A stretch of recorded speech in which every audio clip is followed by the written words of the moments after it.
Doctors say the global pandemic is really fueling a mental health crisis. And as cases climb, so do levels of anxiety and, of course, depression. Channel 3's Caitlin Nuclo talks with an expert on how to spot the signs of COVID anxiety in your child.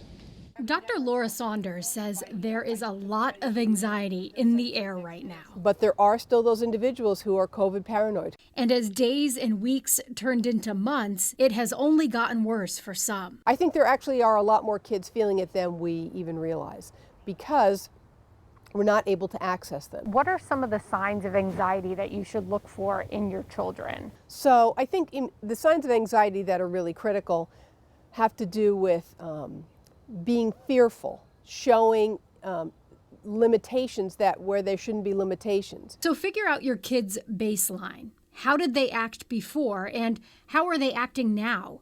Maybe your child doesn't want to go to school or have a socially distant visit with a friend even though it's safe.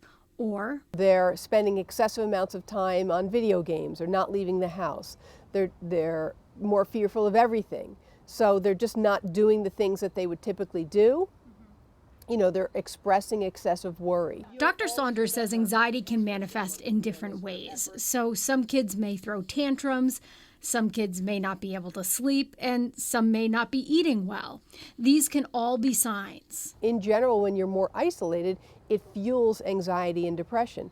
I think we're getting unprecedented numbers of referrals at the Institute of Living, and I know other mental health facilities are as well. So I think this is really sparked a mental health epidemic as well, because there's a lot of people that are really struggling out there.